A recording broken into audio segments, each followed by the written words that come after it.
It's been a few weeks since my first encounter with DMT, something long awaited and highly anticipated, but which completely transcended any expectations I had of it. I do read a lot of McKenna's rants about self-transforming machine elves, the Amazon shamans helping spirits and ancestors, and friends had told me about gnomes in giant stack hats running around in a fully psychedelic playground. No matter how much I heard about the alien intelligence encounters, I kept putting them aside as interpretations that color and play off each other. Like one person says they encountered aliens, and so the next person interprets their own trip in a similar way, which creates a chain of influence over every next tripper. However, I did expect something alien, something that I could recognize as alien, something sci-fi or fantastical, like a psychedelic Star Trek. I couldn't have been further from the fact of the matter. I was at a friend's house, organizing some other drug-related circumstances. It came up that he had a bit of DMT left, and asked me if I was interested in trying some. So we got in the car and drove to a place he recommended tripping at, up in the hills in a national park, a 5-minute walk through scrub, into a secluded forest area. During the walk we talked about the feeling of the place, noting that there was a distinct pagan ritual site feel about the area, a kind of overarching, all-seeing watchful presence about the environment. But it was peaceful, clear-skied, and fairly shady and cool. In retrospect, I'm sure this comfortable place influenced the quality of the DMT flash. I had 2 attempts about 15 minutes apart, because the first was noticeably not a peak experience. But it was a good introduction to the totally alien nature of the DMT visions. Taking in the first hit, around 25 milligrams, I began to notice weird body sensations. My trunk became slightly elongated, and everything was surging with an energy that was totally silent to the ears, but like a raging river in my mind. My heart felt like it was about to burst through my rib cage as I reached the peak of the inhalation. I let out a single laugh as I began to exhale, partly because the sensations were awesome, not unlike the body rushes of mushrooms, but I was mostly just ecstatic that DMT molecules were finally having their way with my mind. I closed my eyes and was immediately face to face with a supreme being of sorts. It had no face, and its form was like a string of multicolored lights, constantly morphing. Like a clown making a series of balloon animals, beginning with a dot, he alters a couple of parts, holds it differently to reveal a dolphin, and so on. It was certainly a living presence, and without a face it was still somehow staring into my eyes, as though it knew everything about my entire life.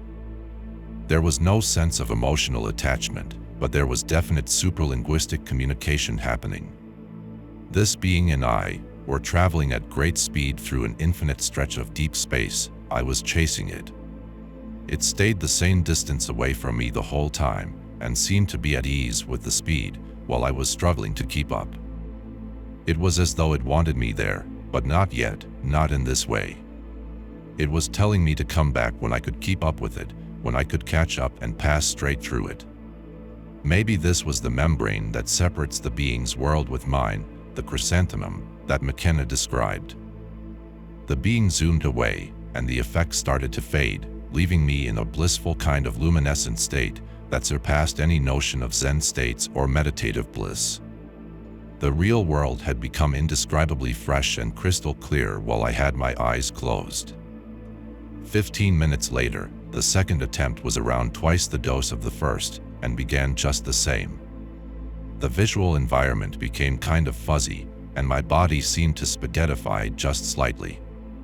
But within seconds of this, there was a distinct difference. I had only heard this described in other people's accounts once, and I had totally forgotten about the possibility of it happening until it actually happened to me.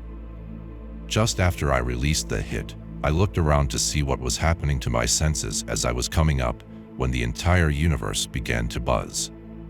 It was like a deep bass feedback loop that you sometimes hear in electronic music, like the humming noise of flying saucers in movies, very electronic and computer-like, but unbelievably real and right there, all around me.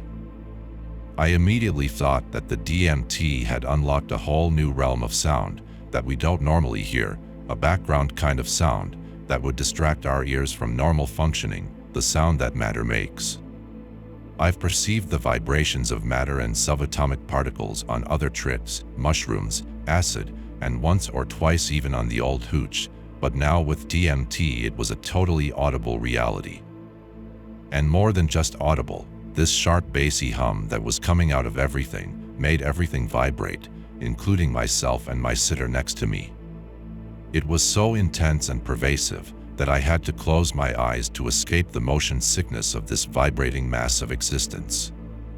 When I did, the buzz began to mutate and break up into all these telephonic electronic modem-like noises, like a kaleidoscope of sound. The sounds built and built, reaching a peak that culminated in a vortex, which sucked everything in existence, the buzzing, the environment around me, and my entire being, into a totally foreign dimension. And there I was, with total silence. The buzzing was gone, and I was in a room looking at a wall. The wall was like a complex scaffold of constantly morphing angular prisms, shimmering with colors that are completely beyond the descriptions of any language and totally awe-inspiring. I felt an uncontrollable smile grow across my face, but I kept watching. I immediately noticed that there was something more than just the wall. I noticed at first there was something in the wall, popping out occasionally, to show me it was there. It wanted me to recognize it, before it would fully come out though. It was something like watching the flat surface of a calm beach and seeing a dolphin periodically break the surface for air. When I recognized that there was definitely something living, swimming through this scaffold of unbelievable shapes and colors, it came out. It was a non-human female being, flying around this hyper-dimensional room. She wore a flowing cape or gown that streamed directly off a big round glowing face, the kind of face that a 3-year-old kid draws, a circle with dots for eyes, and a curved line for a mouth. Her face was so alive, compassionate, and enlightened. She was so happy when I realized she was there. Then I watched as a pedestal literally grew out of the floor of this room, made of the same unearthly super brilliant scaffolding. My attention must have been distracted by this thing growing out of the ground, because the female being got in my face and communicated to me, "Look at what's on the pedestal."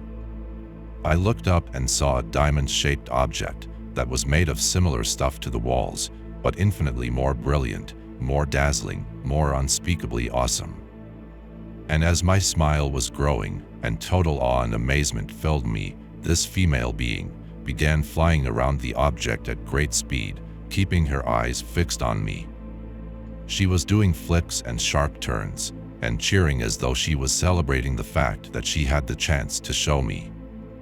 She kept communicating to me. "Look at it, isn't this awesome?" This continued, and I kept my eyes on that unbelievable object as the scene began to fade. I became aware of my hands folded in my lap, slightly sweaty. My body was on and up, and full of energy, as my mind began to return to the reality of sitting in a forest setting, next to the person who had just initiated me into yet another, but easily the most awesome, dimension of conscious reality. I was left feeling unusually happy for at least a week after that experience. It has also left me with a profound sense of fulfillment and far greater purpose and perspective in my life's quest to understand the nature of this human existence. From these experiences, I have to say DMT is quite patently the most accessible of the deep psychedelic states. And in terms of the practical empirical analysis of one's own shamanic journeys, this is by far the easiest landscape to traverse that I have encountered. Mushrooms require a huge amount of dedication and spiritual preparation, weeks and months for the most rewarding outcomes. Massive amounts of attention and a great deal of energy to keep myself at least partly detached from the emotional roller coasters that the mushroom state can draw me into, particularly because of the extended time of the trips. Same goes for powerful acid trips and other hallucinogens. I say this not because DMT is so short-acting, but because on a proper dose of DMT, one's being is thrust into a peak experience, there is no choice in the matter. On mushrooms or acid, one must guide his own thoughts and emotions through precarious unknown landscapes, and even then a peak experience is not guaranteed. DMT, however, seems to serve a peak experience on a platter with a salad on the side. I knew from the moment I started hitting to when I found myself in another dimensional room, I knew this was right. The DMT wanted me there and took me there. All I had to do was receive it graciously. Thank you for listening.